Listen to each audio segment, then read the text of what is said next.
President Noboa graduated from the George Washington University in 2022 with a master's degree in political management.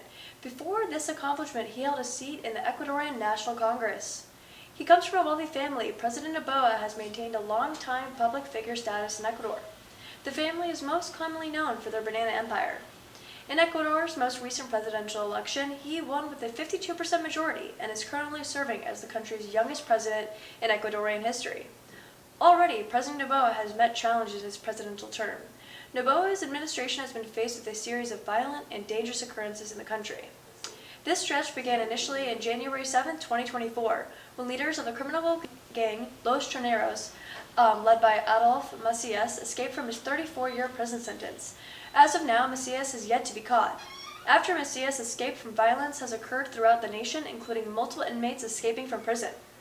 Approximately 200 prison guards and staff have been taken hostage. Attacks on police forces have ensued.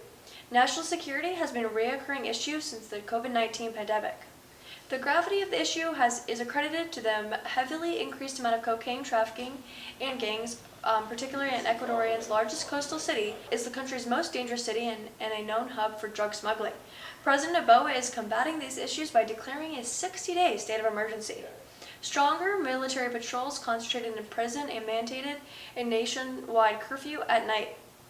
The president has a party majority in his National Assembly and a legislative support for security measures. President Noboa has received backlash for not installing stronger security measures and for a potential rise in taxes to cover funds regarding weapons and equipment for these more intense security measures. Critics are also claiming President Noboa has not devoted enough attention to the prison system. I am Sophia Clarke with G. President Joe Biden is looking to expand 2 national monuments in California in the next coming weeks with an undefined timeline. Biden plans to extend the perimeters of San Gabriel Mountains National Monument by 1,100 acres. The San Gabriel Mountains National Monument was designated as a national monument by former President Barack Obama back in 2014, making it the 8th national monument managed by the Forest Service. This designation was meant to benefit all through art that showcases ancient civilizations, streams, hiking trails, and other outdoor activities. The other national monument in California being expanded is the Berenice Snow Mountain National Monument by 13,000 acres, which was also designated by Obama during his presidency. In Northern California, this national monument provides a biologically diverse landscape with lands essential to wildlife habitat, scientific studies, and other recreational activities. These expansions are after calls on the Biden administration from conservative groups, Native American tribes, and California lawmakers. Senator Alex Padilla and Representative Judy Chu of California have led this legislative effort for the San Gabriel National Monuments. But the plans have been stalled in Congress due to the dividing governing body. Biden plans to bypass this gridlock under the 1906 Antiquities Act with his executive authority. Native American tribes like Yokocha de Watan Nation have assisted in this expansion campaign for the Berenice Snow Mountain National Monument. They have also advocated for a name change to the national monument's additional area from Walker Ridge to Mulak Luwak, meaning Condor Ridge in the Patwin language, which is an endangered Wichitan language of Northern California. The Hill Patwin people's former ancestral homeland was the Mulak Luwak and its surrounding lands condors, a California species of New World vultures used to fly above the area. But unfortunately, the population dwindled due to lead poisoning, habitat deconstruction, and poaching. If you are a California resident, be sure to follow expansion updates as they are released. I'm signing off for now. This is Sophia Clarke with G-Week. Thank you for joining. The Princess of Wales, Kate Middleton, has been at the center of media attention over the last couple of weeks. Conspiracy theories about her whereabouts consumed social media platforms the past month as people around the world were wondering where she was. The media frenzy began when Kensington Palace announced Kate would be having a planned abdominal surgery on January 16th. The next day, the palace said the surgery was successful, but Kate would stay in the hospital for 2 weeks to recover. She returned home at the end of January, but the palace announced she would not return to her royal duties for several more weeks.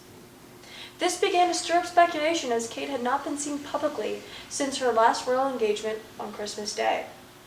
Kate later celebrated Mother's Day in the UK by posting a picture of her smiling with her 3 children.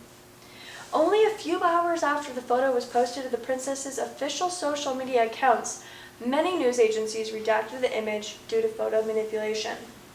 This led social media users to believe that that wasn't a real photo taken of Kate, leading to further speculation on her health and well-being. Last week, Kate put all these conspiracy theories to rest when she announced she was diagnosed with cancer.